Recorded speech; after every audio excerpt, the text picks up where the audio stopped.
Bonjour.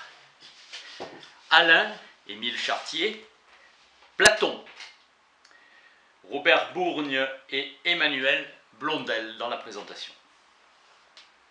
Jules Lagneau, son maître à Alain, qu'il a voulu imiter. Platon est un maître d'existence.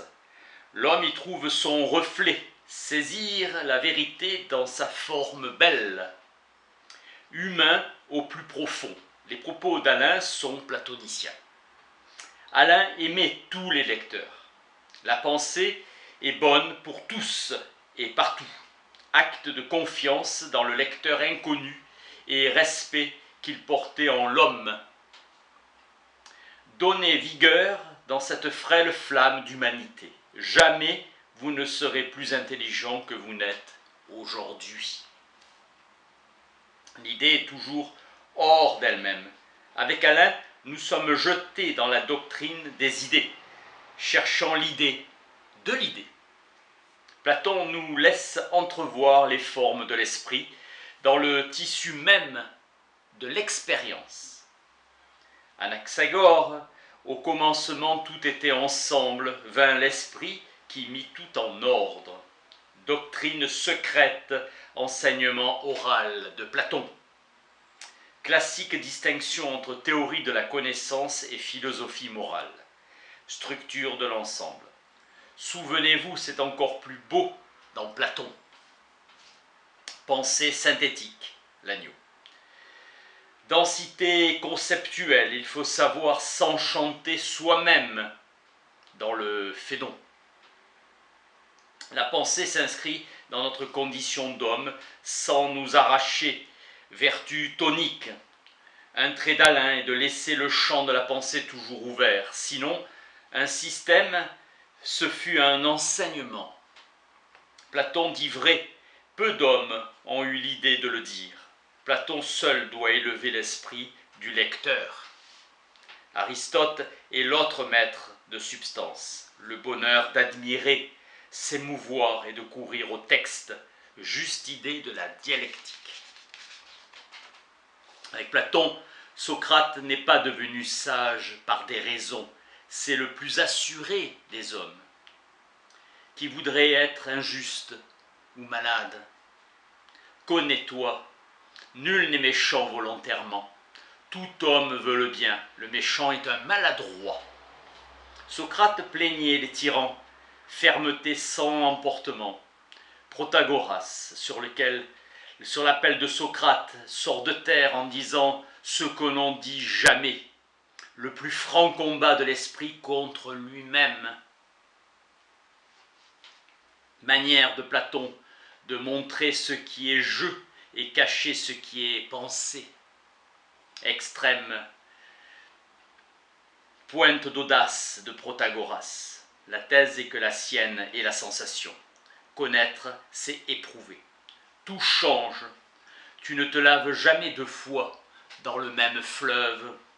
Ici paraît Héraclite, le poète de l'insaisissable.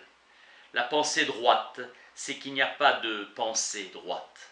Protagoras, au lieu de chercher le vrai, observe les hommes, remarquant les effets. L'homme d'État a pour fonction de prouver que ses opinions utiles sont vraies. L'éloquence trompe les hommes pour leur bien. Pascal, il ne faut point dire au peuple que les lois ne sont pas justes.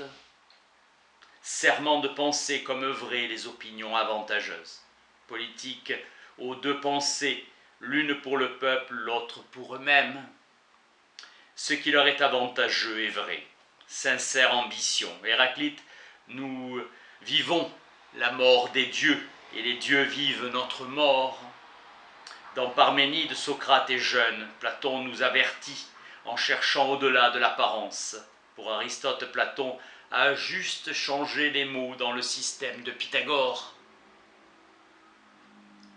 L'abstraction se dérobe à l'imagination. L'axiome initial est l'être et le non-être n'est pas. L'être est un, indivisible. Ivresse du discours en ce monde grec. Pouvoir de persuader. Platon excelle sous l'apparence d'un simple jeu. Ce qu'il importe le plus est de savoir. Il n'annonce jamais ce qui importe, et moins qu'il nous en détourne, comme le mythe de l'entendement pur. Platon met en ordre les rapports d'opposition et de corrélation. Socrate prend congé. Justice et tempérance enferment leur contraire, séparables, inséparables. L'idée se joint à la classe, à la chose. Pour Aristote, la métaphore est presque partout dans Platon. Elle élève le lecteur, étend et élargit le monde. Tel un poète de la poésie, la doctrine de Platon portait plus d'avenir qu'aucun autre. La figure géométrique est une image de l'idée. L'image n'est point l'idée. Les yeux de l'âme pour Spinoza. Il est vain d'espérer de voir l'idée et qu'il faut l'entendre. La dialectique ne fera jamais exister un objet. Kant. Doctrine platonicienne de la distinction de l'idée et de l'objet. Dialectique, enchaînement de propositions. Platon est unique par le mouvement au-delà du visible, le nombre intermédiaire entre les choses et les idées. La diversité sensible prend la forme du deux, la dyade. La mesure, changement fixé par son contraire, créant l'apparence du monde. Le mouvement, c'est le changement pensé. Le mouvement est une idée. L'erreur est de penser que le modèle de l'homme ressemble à l'homme. Nous ne connaissons que des apparences. Nul ne peut penser le faux n'est rien. Les œuvres de Platon visent à nous éveiller. Hegel, ce monde nous apparaît justement comme il doit. Les Égyptiens annonçaient les éclipses sans savoir ce que c'était. Grand pouvoir et petit savoir. Admirable chose que de savoir.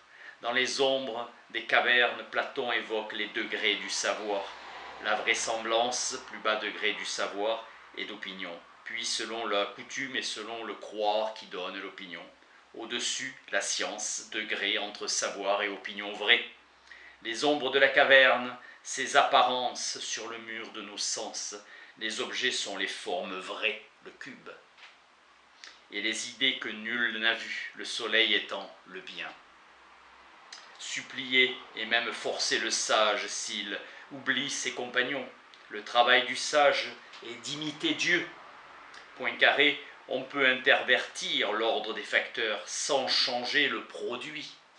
On peut descendre de l'hypothèse aux conséquences si l'hypothèse est vraie, vers l'expérience et les applications et remonter d'hypothèse en hypothèse jusqu'à ce qui est premier et catégorique. Il ne faut point dire au peuple qu'il n'y a ni vrai ni faux, car il n'y aurait plus alors ni juste ni injuste. Sauver son corps et prendre son esprit, prendre soin de son esprit, faute d'avoir aperçu le bien au-delà des idées. Si vous méprisez la vraie preuve, vous n'êtes plus esprit du tout. L'homme aurait plus d'avantage à agir comme il voudrait, appétit, intérêt. Mais nul n'a ce pouvoir, nul n'a aucun pouvoir hors de société. Donc tout le monde y renonce. La révolte à l'obéissance, abrégeant et donnant le désordre, lutte absurde de vouloir qu'un homme s'abstienne. Telle est la justice selon la loi. Fou qui se mettrait en guerre contre cela. Mais celui qui se contente de la puissance qu'on lui laisse est méprisé.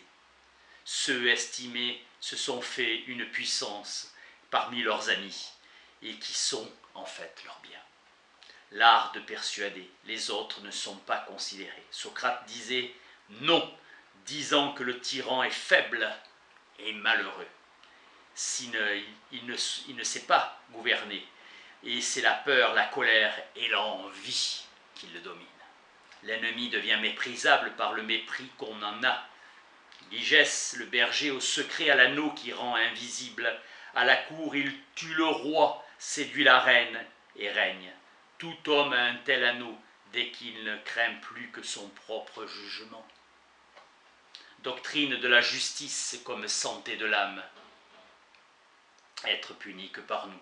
Et le corps social étant plus gros que l'individu, donc plus lisible, c'est dans le corps social qu'il faut chercher la justice. La justice individuelle n'est nullement la justice selon la société. L'État est juste. L'État et l'individu participent à la même justice, idée indivisible. Deux hommes sont différents par la même justice. Opposition entre le désir et la raison dans le même homme, aussi en colère et obéir. L'honneur de l'amour et de la guerre, le désir, la colère, la raison. Nous tenons la justice de l'homme. Il en va de même de l'État. Définir la tempérance, le courage et la sagesse en chaque homme. Harmonie, convenance, proportion. Enseigner la connaissance des hommes et le prix de la sagesse. Concevoir l'État juste. Vrai rapport entre droit et force. La justice intérieure donnerait force. Tout se règle entre désir, colère et raison. Poser l'individu en son indépendance. L'homme libre ne fait point de faute. Notre morale se trouve bornée à nous-mêmes, Platon. Et au secret de notre conscience. Une action juste, tu peux la faire juste si tu n'es intérieurement que juste. Qui admire l'homme probe, s'il croit à son avidité et à il sera châtié. Puis admire un témoin qui n'est vrai que par la peur du juge. Se juger soi-même, retrouver cette assurance de soi au centre du jugement, c'est ce qui importe. Retrouver cette assurance de soi, limiter la tempérance par le courage, équilibre entre le ventre et le cœur et la tête. Plus difficile et plus beau des livres que de mourir. De vivre, plus difficile et plus beau de vivre que de mourir. Méditer plutôt sur la vie que sur la mort. Fraternité dans la justice. L'homme est désir de colère, emportement, qui sont des hommes sans tête. Heureux celui qui est puni, seule la tête est juge. Dieu n'est qu'ordre et sagesse en ses mouvements justes. Dans l'épreuve on pense et on résout le bonheur. Degré de purification par l'expérience, leçon par l'opinion et la perception. La perte ne guérit pas le joueur, ni la déception l'ambitieux.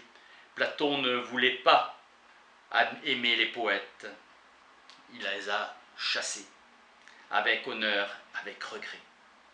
Dieu est innocent, Socrate travaille à penser droit afin de faire un bon choix.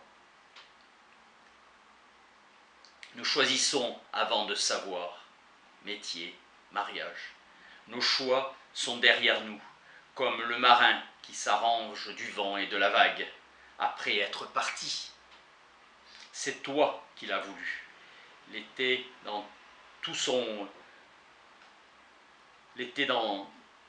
ton paquet de voyage. Le marié choisit d'être patient et indulgent. Ce qui arrive aux autres n'avertit point, mais frappe. Au lieu de l'éternel avance de celui qui sait, l'éternel retard de celui qui se plaint. Héraclite, nous vivons la mort des dieux. Spinoza, nous sentons que nous sommes éternels. À chaque instant, une vie neuve nous est offerte. Ce que je puis faire de mieux pour demain, c'est d'être sage, tempérant et courageux, juste. Thalès disait, selon Cicéron, que tout est plein de Dieu. Pythagore devina que la terre est sphérique. Tout est nombre. Parménide, ce qui sera toujours et qui n'est pas encore ne sera jamais. Tout s'écoule, rien ne demeure. David Hume, on dit le fleuve, mais ce n'est pas même de l'eau. L'église a été rebâtie, on dit la foule, mais les gens sont autres, les fantômes du discours. Anaxagore, au commencement, tout était ensemble, et l'intelligence a mis tout en ordre. Socrate demandait comment on peut être maître de soi, ce qui suppose que l'on peut être esclave de soi, vaincu par soi. Nos besoins, désirs change et nos pensées aussi. Le gouvernement de soi doit réprimer les actions de l'animal gourmand, sensuel et peureux. L'homme est thorax. On a autant de regrets et même de honte d'une colère que l'on peut. Tout besoin et dépendance et peur, refus et crainte d'obéir. Savoir qu'on a peur, ce n'est plus avoir peur. C'est le commencement du courage. La première ruse contre le vrai est de ne pas s'en soucier. La thèse la plus forte est le fatalisme, le déterminisme. Plutôt fonder l'idée contraire, la certitude de la liberté, la foi, la preuve contre les fatalismes, se trouve dans la fonction même de penser. Toute conscience est conscience morale, mythe du bien soleil des idées, être et connaissance. Le fou ne doute jamais, Renouvier. Pour Descartes, le doute est à sa vraie place, comme marque de l'homme, libre arbitre. Rien n'est faux dans les apparences. Einstein dit que l'espace est courbe. Pureté, si je viens à croire quand je réfléchis que mes pensées ne dépendent pas de moi, quel sens à la réflexion? Se connaître, esprit, c'est se voir responsable de ses pensées devant soi. Ainsi la sagesse suppose la foi en l'esprit libre. Les vertus supposent la foi en la volonté libre et les vices au contraire. La vertu intellectuelle nous fait apercevoir le mieux qu'il n'y a pas de destin. Le Dieu chose ne s'accorde pas facilement avec le Dieu esprit. Il faut choisir. Platon, le janséniste, sans Dieu. L'injustice à sa racine est un refus de savoir. Socrate et Platon l'ont compris. Nul n'est méchant volontairement. Le premier article de la morale est de se juger soi-même selon le vrai. Kant, être honnête par intérêt, ce n'est pas être honnête. Ainsi la sagesse socratique, avec modestie, est reine des vertus. Je n'ai pas à juger les autres, mais j'ai à me juger moi-même. La tempérance véritable consiste à gouverner ces choses, à s'en passer. La justice est sagesse, jugement impartial sur un droit non contesté. Ce qui importe, c'est la bonne foi. Il faut vouloir s'instruire et vouloir comprendre. Qui va l'emporter, le jugement ou la cupidité? L'avidité, le désir, l'ambition, l'avarice? Morale tout intérieure, ce salut de l'âme, l'amour de la vérité. Cet homme saint ne juge pas les autres. Platon, le janséniste, sans Dieu. Dieu n'intervient pas, mythe de R. Personne ne peut nous pardonner. Église comme puissance sociale, jésuite. L'ordre social est de Dieu. Les pouvoirs aussi. Trop difficile d'être platonicien, trop agréable d'être aristotélicien. Note sur la justice. Si le bien d'autrui puis serait impuni, aucun homme ne serait assez ferme pour préserver la justice.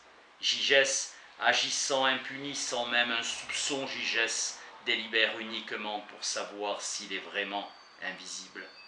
Le succès console de tout. Il faudrait jeter l'anneau si l'on avait cet anneau de Gigès qui rendait invisible. Or, selon Platon, chacun l'a. Chacun est libre de penser.